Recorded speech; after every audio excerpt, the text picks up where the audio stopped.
On va parler aujourd'hui des vacances en famille recomposées. C'est une étape très importante dans la vie d'un nouveau couple. Est-ce que les enfants vont s'entendre quand chacun de part et d'autre a des enfants? Est-ce qu'ils vont aimer le nouveau conjoint? Qui va faire des efforts? On en parle donc avec Sabrina Philippe, notre psychologue. Comment donc bien préparer ces vacances, premières vacances en famille recomposée, Sabrina? Alors, il faut savoir déjà qu'un enfant sur 10 vit dans une famille recomposée. Ce qui est beaucoup. Et ce chiffre, évidemment, a tendance de plus en plus à augmenter. On le sait, à Paris, par exemple, 2 mariages sur 3 se terminent par un divorce. Donc, ça vous laisse présager du nombre d'enfants qui vivent de plus en plus en famille recomposée. J'aime bien appeler la famille recomposée la famille patchwork. Je trouve que ça détermine bien, finalement, ce qu'est cette famille. Pourquoi? Vous savez, le patchwork, c'est un tissu qui est composé de plusieurs petits morceaux d'étoffe qui n'ont rien à voir les uns avec les autres. Et c'est ce qui donne l'aspect, d'ailleurs, chatoyant. Et c'est pareil pour ces familles, finalement, parce que elles ont un passé, évidemment, qui est très différent, une histoire qui est très différente, des valeurs différentes, des souvenirs différents, une éducation, souvent, qui est différente pour les enfants. Et on va essayer de faire cohabiter tout ça, évidemment, durant l'année et évidemment pendant les vacances.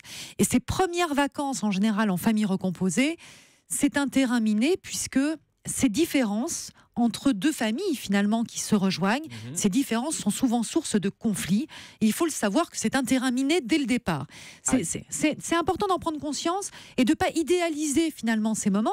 Il peut y avoir de très, très beaux moments en famille recomposée, mais on sait qu'il y aura des conflits, c'est inévitable. Donc c'est quoi? C'est le conflit avec la belle-mère ou le beau-père, essentiellement, entre les enfants? Oui, pas seulement, des conflits aussi avec les enfants. Pourquoi? Déjà parce qu'il y a une comparaison qui est inévitable aussi. C'est-à-dire que chacun a vécu des vacances dans sa famille d'origine, et donc il va y avoir une comparaison avec ces vacances qui ont été vécues, notamment pour les enfants, avec le père et la mère d'origine, et ces nouvelles vacances avec des enfants qu'on ne connaît pas vraiment, avec un beau-père, une belle-mère qu'on ne connaît pas tout à fait, et qui évidemment auront d'autres habitudes. Donc la comparaison est inévitable, et l'enfant ira préférentiellement toujours, lorsqu'il est dans une famille où ses deux parents s'occupent de lui, vers ce premier modèle familial. Donc c'est pour ça que ça va de toute façon poser quelques problèmes. C'est très important d'en avoir conscience en amont. Alors, il faut savoir aussi que c'est très difficile de trouver son rôle systématiquement et facilement. C'est-à-dire qu'on ne devient pas beau-père ou belle-mère comme ça du jour au lendemain. On n'a pas un nouveau frère ou sœur, sœur comme ça du jour au lendemain. Ça ne se fait pas automatiquement. Tout ça prend beaucoup de temps. Donc c'est pour ça que c'est important de voir dans ces vacances aussi comme un petit test qui implique que si vous en avez l'occasion, c'est bien de tester pendant un week-end avant de partir une semaine en vacances. C'est ça, oui. Déjà, ça vous permet de voir tous les... Il y a un échantillon gratuit avant. Exactement, de pouvoir réajuster, parce que ça va demander des réajustements permanents. Donc, quand on peut, on teste un week-end, après, on part pour une semaine. On part préférentiellement pour une semaine et pas un mois. Parce que, justement, on va y aller tout doucement. Si ça se passe mal. Non, mais...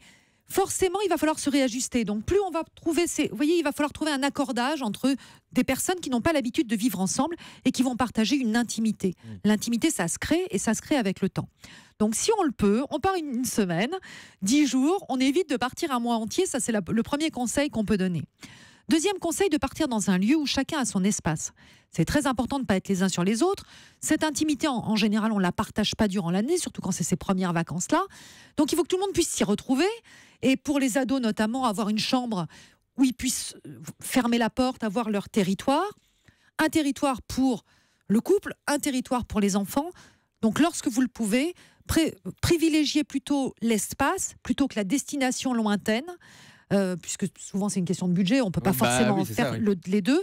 Mais il vaut mieux partir moins loin, mais dans un endroit où on a plus d'espace, parce qu'on sait que plus on est les uns sur les autres, plus c'est source de conflits, et ça c'est valable aussi lorsqu'on part entre amis, par exemple. Gardez du temps pour chacun, ça sera le troisième conseil, parce que c'est important pour ce couple qui part en vacances. Vous êtes d'abord un couple avant d'être une famille recomposée, et c'est important que vous retrouviez des temps pour vous, c'est-à-dire de vous ménager des petits temps de restaurant. Donc on ne se laisse pas déborder par les enfants. Voilà. Il ne faut pas oublier que même si vous partez en vacances en famille, vous êtes un couple, et qui plus est un nouveau couple en général. Donc c'est important que vous gardiez cette notion de couple. Si ça ne fonctionne pas entre vous deux, ça ne fonctionnera pas à 4, à 6 ou plus. Oui, ça c'est évident. Oui. Et puis gardez du temps chacun pour vos enfants. Ça, c'est très important aussi, surtout dans les premiers temps de vacances, parce que les enfants peuvent se sentir lésés. Ils peuvent avoir l'impression que vous occupez plus des enfants, du conjoint, que d'eux-mêmes. Et vous pouvez aussi ressentir de la culpabilité. Donc, priorité à ses propres enfants, c'est ce que vous nous dites? Occupez-vous de vos propres enfants, ils en ont besoin. Gardez des temps avec eux seuls. C'est très important de garder 2-3 heures où on va faire une balade avec son enfant. Et puis on se retrouve après tous ensemble. Mais ça, c'est vraiment très important de pouvoir garder ce temps. L'enfant comprendra d'autant plus qu'ensuite vous partagez ce temps à plusieurs. Ah voilà. oui.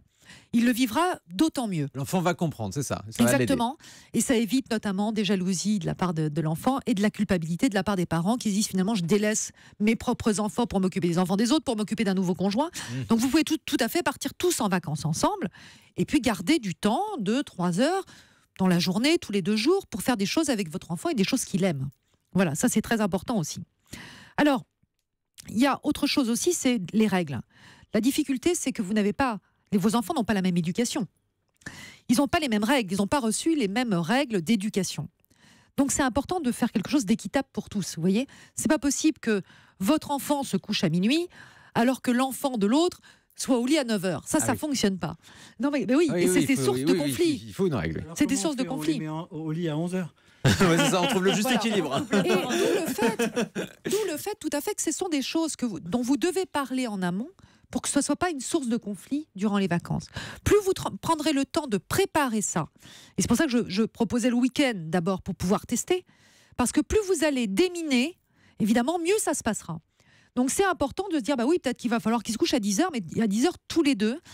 Si l'un doit finir son assiette, j'ai envie de vous dire, si c'est vos habitudes de vie, bah l'autre aussi. Sinon, ça ne fonctionnera pas et vous allez être dans des sources de conflits permanents. Donc, il va falloir vous accorder sur l'éducation parce que sinon, ça ne fonctionne pas. Oh, j'imagine les vacances. Hein. Finis ton assiette. Non, lui, il n'a pas fini. Bah voilà, c'est ça. Va au lit à 9h. Voilà, c'est ça. ouais. Non, l'autre, il y va à 11h. Mais c'est ce jeu. Alors, il faut savoir que ce genre de choses, ce sont des petites choses, mais en réalité, ce sont des sources de conflits parce qu'en général, on se tait. Ça commence à monter, et puis à un moment, ça éclate, et ça va éclater sur toute autre chose. Voilà. Surtout que les enfants des autres, c'est toujours plus difficile. On ne voit pas ses propres enfants tels qu'ils sont. On les voit avec les yeux de l'amour. Donc, on ne sont voit pas. magnifiques. Ils sont magnifiques, ils sont extraordinaires. On ne les voit pas. Donc, et l'autre, évidemment, les voit, lui, en gros plan. Et tous les défauts qu'il peut constater, Bien sûr. il va les voir en gros plan. Donc, c'est ce décalage qu'il va falloir y ajuster. Évitez aussi d'être dans l'autorité dès le départ si vous êtes un beau-père ou une belle-mère, parce que ça ne fonctionne pas.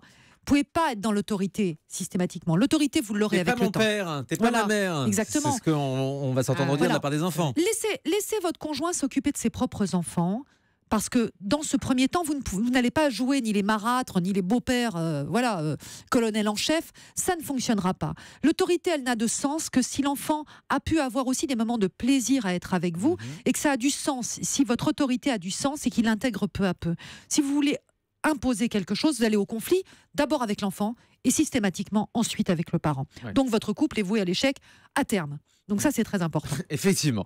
Voilà donc pour réussir ses premières vacances en famille recomposée. En plus, il y a des cas, mais multiples. À Marseille, il y en a forcément dans votre entourage, Natacha aussi, où il y a des enfants de l'ancienne femme qui vont devoir composer avec l'enfant du nouveau couple. C'est vrai que voilà, la famille aujourd'hui, elle est extrêmement riche en France et on s'en rend compte évidemment en ce moment pendant cette période de vacances. Mais restons positifs quand même. Le but, c'est aussi d'avoir des souvenirs ensemble et ce seront vos premiers souvenirs ensemble. Ah oui, effectivement. Et ne pas oublier non plus que les vacances restent les vacances. Exactement. Quoi qu'il arrive, hein, et c'est pour ça que c'est le moment où aussi il faut se détendre.